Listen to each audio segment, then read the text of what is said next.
দীপ্ত আলাপে অর্থনীতির রজত জয়ন্তী পর্ব অর্থাৎ 25তম পর্বে সবাইকে শুভেচ্ছা।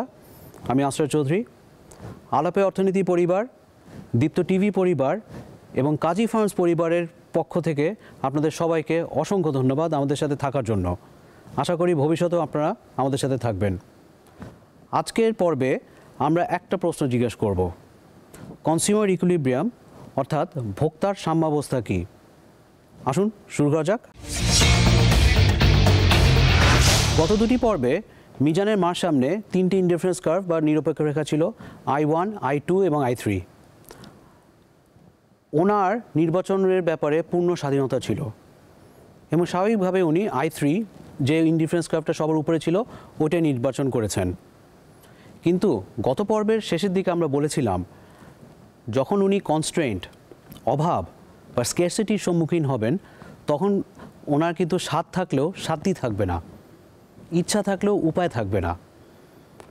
আজকের পর্বে আমরা এই কনস্ট্রেন্টগুলো নিয়ে আসব এবং নিয়ে আসার ফলে মিজানের মা কিভাবে একটা সাম্যাবস্থা বা ইকুইলিব্রিয়ামে আসবেন সেটা দেখার চেষ্টা করব। আসুন এবার শুরু করা যাক। আমরা গত পর্বের একটা চিত্র দিয়ে শুরু করি। এই চিত্রে দেখা যাচ্ছে তিনটে ইনডিফারেন্স কার্ভ, নিচেরটা I1, মাঝখানেরটা I2, উপরেরটা I3। মিজানের মা যখন নির্বাচন করছিলেন ওনার সামনে কোনো কনস্ট্রেন্ট ছিল না। কনস্ট্রেন্ট না থাকার ফলে উনি স্বাভাবিকভাবে I3 ইনডিফারেন্স কার্ভটা নির্বাচন করতেন। কিন্তু এখন যদি আমরা কনস্ট্রেন্টস বা সীমাবদ্ধতা যোগ করি তাহলে কিন্তু উনি চাইলেও I3 ইনডিফারেন্স কার্ভে নাও যেতে পারেন। এই কনস্ট্রেন্টসগুলো কি? কনস্ট্রেন্টসগুলো আসে আমাদের বাজেট ইকুয়েশন থেকে। বাজেট ইকুয়েশনটা একবার দেখি আমরা আবার। Px পূরণ x যোগ Py পূরণ y সমান সমান m। এখানে মূলত দুটো চলক আছে, একটা হচ্ছে প্রাইসেস বাম পক্ষে, দুটো দ্রব্য Px এবং Py, আর ডান পক্ষে আছে আমাদের ইনকাম কিংবা বাজেট। এই দুটো যখন আমরা আমাদের বিশ্লেষণে আনব তখন মিজানের মা I3 ইনডিফারেন্স কার্ভ উনি যেটা পছন্দ করছেন, এই যে চিত্র আমরা এখন দেখছি সেটাতে নাও যেতে পারেন। কেন যেতে পারবেন না সেটা এখন আমরা দেখি। ইনডিফারেন্স কার্ভ অ্যানালিসিস একটা অর্ডিনাল হিসাব। অর্ডিনাল হিসাবে আমরা ইউটিলিটি মাপতে পারি না, র্যাঙ্ক করতে পারি। তাহলে আমরা মিজানের মা x এবং y একটা বিশেষ কম্বিনেশন থেকে যে উপযোগটা পাচ্ছেন এটা ওনার একটা মনস্তাত্ত্বিক হিসাব। কিন্তু আমরা যখন কনস্ট্রেন্টস বা অভাবগুলো নিয়ে আসব, অর্থাৎ দ্রব্যের দাম Px Py, ওনার বাজেট বা ইনকাম M, সেই চলকগুলোকে কিন্তু মাপা যায়। ওনার মনস্তাত্ত্বিক হিসাব যখন বাস্তবতার সাথে মিলে যাবে তখন উনি একটা সাম্যাবস্থায় আসবেন। সাম্যাবস্থা কি?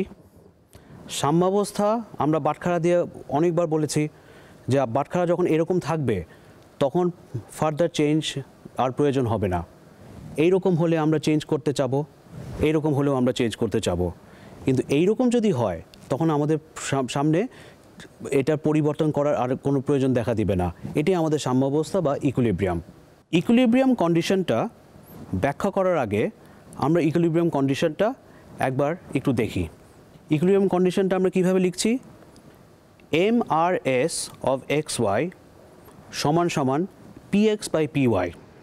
MRS এই কনসেপ্টটা আমরা আগে বলিনি, কিন্তু আমরা গত দু পর্বে আলোচনা করেছি।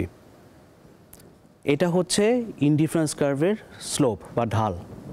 ইংরেজিতে এটাকে বলা হয় হলো marginal rate of substitution. Rate শব্দটা যখন আমরা দেখছি এটা একটা হার, বাংলায় হার মানে কি? মানে কোনো কিছু তুলনা দেখা যাচ্ছে, একটা অনুপাত দেখাবে। মার্জিনাল কি? মার্জিনাল হচ্ছে আমরা এক একক থেকে আরেকটা এককে যাব। সর্বশেষ টার্মটা কি? সাবস্টিটিউশন। অর্থাৎ এক একক এক্স পেতে গেলে আমাদেরকে কতটুক ওয়াই ত্যাগ করতে হবে একই ইনডিফারেন্স কার্ভে থাকার জন্য। একই ইনডিফারেন্স কার্ভে থাকলে আমাদের কি হবে? আমরা যে বিন্দু থেকে শুরু করেছি এরপরে ওই ইনডিফারেন্স কার্ভে আরেকটা বিন্দুতে যদি চলে আসি আমাদের ইউটিলিটির কোনো পরিবর্তন হবে না। ইউটিলিটি পরিবর্তন হবে না মানে হচ্ছে আমাদের জীবনযাত্রার মানেরও কোনো পরিবর্তন হবে না। এবার আমরা একটা চিত্র দেখি। এই চিত্রে আমরা দেখছি এক্স অ্যাক্সিসে এক্স, ওয়াই অ্যাক্সিসে ওয়াই, এবং আমাদের ইনডিফারেন্স কার্ভটা হচ্ছে I1। আমরা পয়েন্ট এ থেকে পয়েন্ট বিতে নামব। পয়েন্ট এ থেকে পয়েন্ট বিতে যে আমরা নামছি, আমরা 1 একক এক্স বেশি পাচ্ছি। এই 1 একক এক্স বেশি পাওয়ার জন্য আমরা কিছু পরিমাণ ওয়াই ত্যাগ করব। কারণটা কি? আমরা জানি ইনডিফারেন্স কার্ভস ডাউনওয়ার্ড স্লোপিং, নিম্নগামী। সুতরাং যদি আমরা 1 একক এক্স পেতে চাই অতিরিক্ত, del X is equal to +1, তাহলে কিছু পরিমাণ ডেল ওয়াই আমাদেরকে ত্যাগ বা স্যাক্রিফাইস করতে হবে। তার মানে ডেল ওয়াই এখানে হচ্ছে নেগেটিভ, ঋণাত্মক। এখন আমরা আরেকটা চিত্র দেখি। এই চিত্রটা হচ্ছে আগের চিত্রের একটু সামান্য সংশোধনী। এখানে আমরা ওই আগের ইনডিফারেন্স কার্ভটাই আছে আমাদের কাছে I1। আমরা আবারও এ থেকে বিতে যাচ্ছি, কিন্তু এই যে আমরা এ থেকে বিতে যাচ্ছি, del X is equal to +1, এর ফলে কি হচ্ছে? ডেল এক্স বেশি এক্স আমরা পাচ্ছি। ডেল এক্স বেশি যদি আমরা ভোগ করি, তাহলে সেখান থেকে একটা নির্দিষ্ট পরিমাণ মার্জিনাল ইউটিলিটি আসবে, সেটাকে আমরা লিখছি MUX। একইভাবে আমরা যখন এ থেকে বিতে নামছি, তখন কি হচ্ছে? আমাদের ডেল ওয়াই কমে যাচ্ছে। ডেল ওয়াই কমার সাথে একটা মার্জিনাল ইউটিলিটি অফ ওয়াই থাকবে, সেটা আমরা তাহলে আমাদের কি হচ্ছে? ডেল ওয়াই পূরণ marginal utility of Y.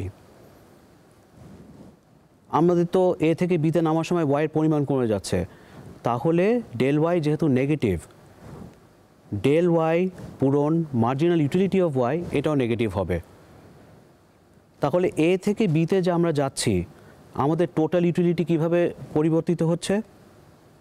X বেশি পাওয়ার জন্য আমরা পাচ্ছি ডেল এক্স পূরণ MUX, ওয়াই কমে যাওয়ার ফলে আমরা পাচ্ছি মাইনাস ডেল ওয়াই পূরণ MUY। এই দুটো যোগফল কত? 0। তার মানে change in total utility of x হচ্ছে 0।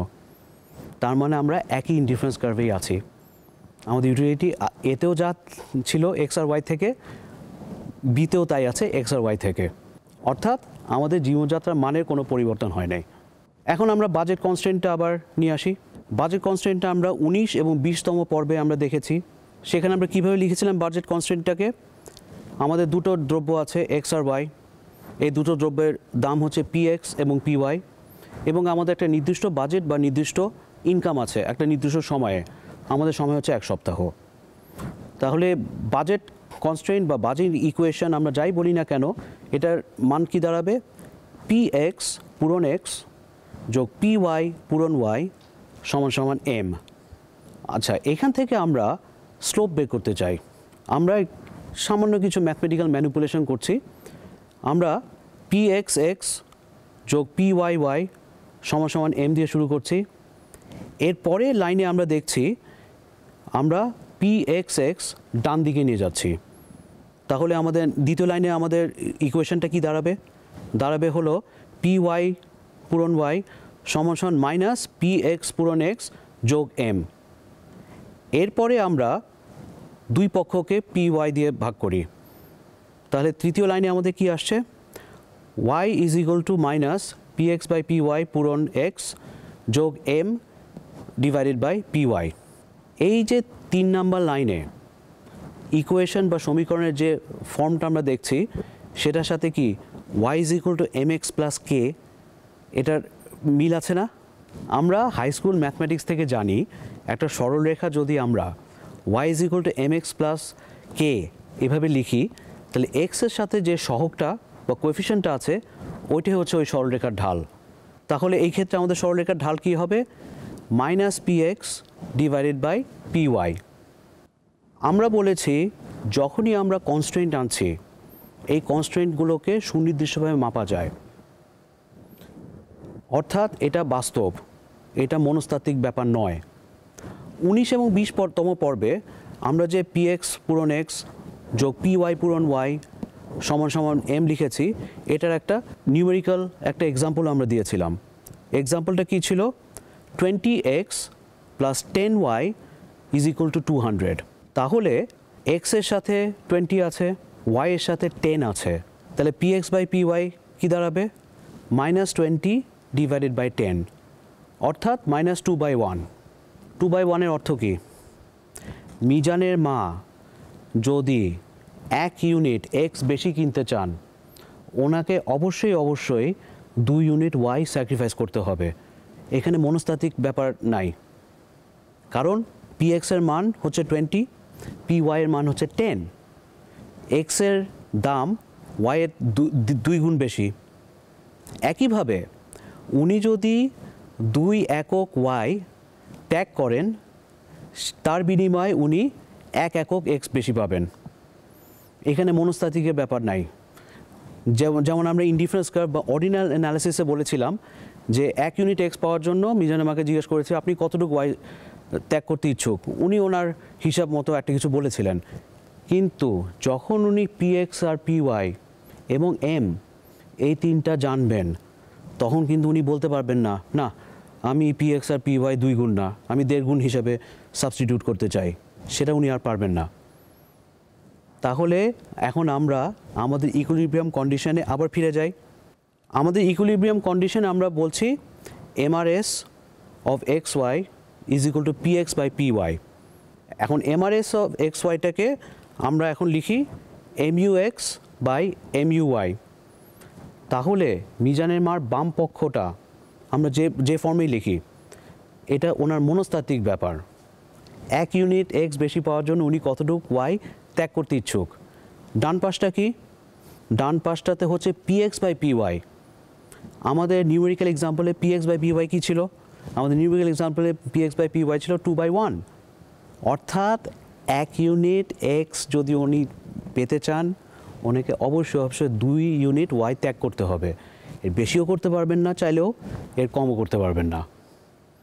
তাহলে ইকুইলিব্রিয়াম কন্ডিশনটা কি হচ্ছে? বাম পাশটা হচ্ছে অর্ডিনাল হিসাব, এমআরএস অফ এক্স ওয়াই অথবা এমইউএক্স বাই এমইউওয়াই আমরা যেভাবে লিখি, এটা একটা মনস্তাত্ত্বিক ব্যাপার। ডান পাশটা হচ্ছে অ্যাকচুয়াল, বাস্তবতা। এখন এই জিনিসটা আমরা চিত্রের মাধ্যমে দেখি। আমরা এখন যে চিত্রটা দেখছি, প্রথম যে চিত্র দিয়ে আমরা শুরু করেছিলাম I1, I2, I3, ওই চিত্র তার একটু সংশোধনী। এখানে আমরা কি দেখছি? আমরা একটা বাজেট কনস্ট্রেন্ট নিয়ে এসেছি। এরপরে আমরা দেখছি যে I1 এবং I2 এই দুটো ইনডিফারেন্স কার্ভ বাজেট কনস্ট্রেন্টের সাথে সম্পর্কযুক্ত, I3 না। কারণটা কি? I3 উপরে যে ইনডিফারেন্স কার্ভটা আছে সেটা মিজানের মার বাজেটের বাইরে। অবশ্যই ওনার স্বাদ ছিল I3-তে যাওয়ার, কিন্তু এখন তার সাধ্যই নাই। ওনাকে I3-এর নিচের একটা ইনডিফারেন্স কার্ভ নির্বাচন করতে হবে। উনি নির্বাচন কেমনে করবেন?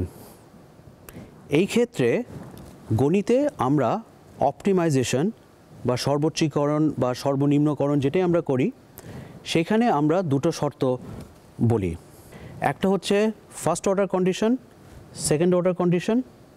এই দুটো কন্ডিশনকে আমরা নেসেসারি কন্ডিশন, সাফিশিয়েন্ট কন্ডিশন নামে বলি। আবার বাংলায় এই দুটাকে আমরা বলি আবশ্যক শর্ত আর পর্যাপ্ত শর্ত।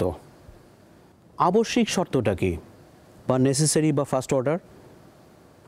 মিজানের মা যে ইনডিফারেন্স কার্ভটা চুজ করবেন এখন বাজেট কনস্ট্রেন্টের সাপেক্ষে, সেই ইনডিফারেন্স কার্ভকে অবশ্যই বাজেটের লাইনের উপরে থাকতে হবে। আমরা কেন এটা বারবার বলছি?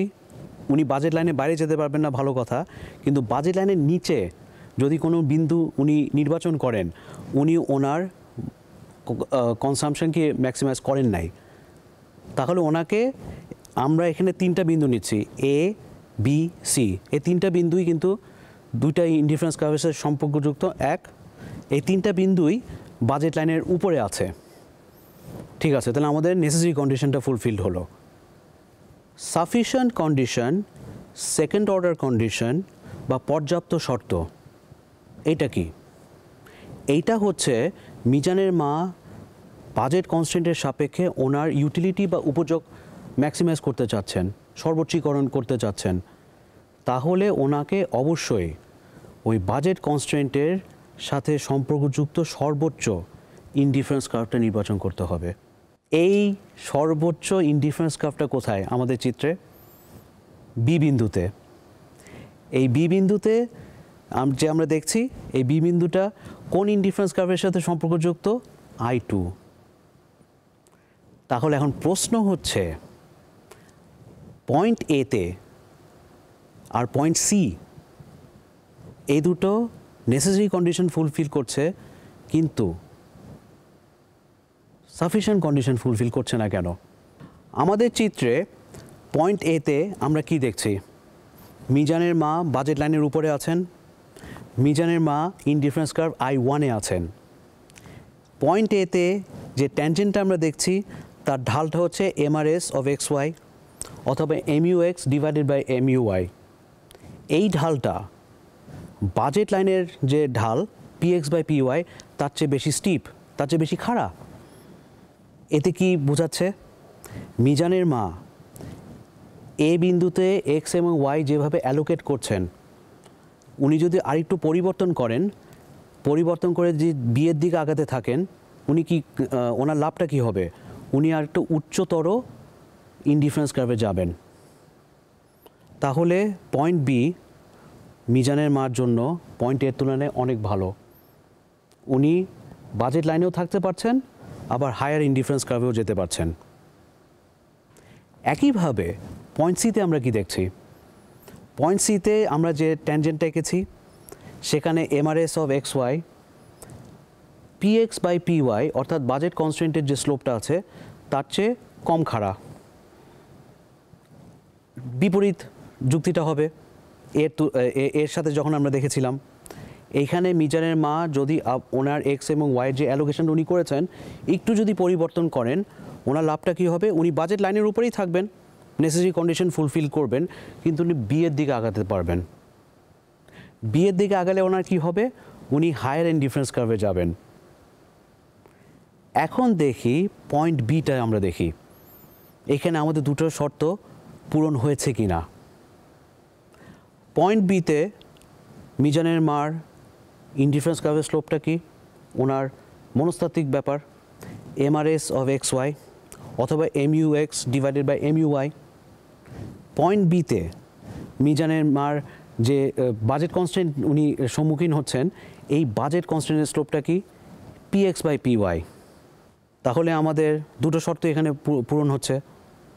উনি বাজেট লাইনের উপরে আছেন, নেসেসারি কন্ডিশন, এবং উনি সর্বোচ্চ যে ইনডিফারেন্স কার্ভে উনি যেতে পারতেন ইউটিলিটি ম্যাক্সিমাইজ করার জন্য, ওনার জীবনযাত্রার মান উন্নত করার জন্য, সেটাও ফুলফিল হচ্ছে। অর্থাৎ পর্যাপ্ত শর্ত, সেকেন্ড অর্ডার কন্ডিশন বা সাফিসিয়েন্ট কন্ডিশন।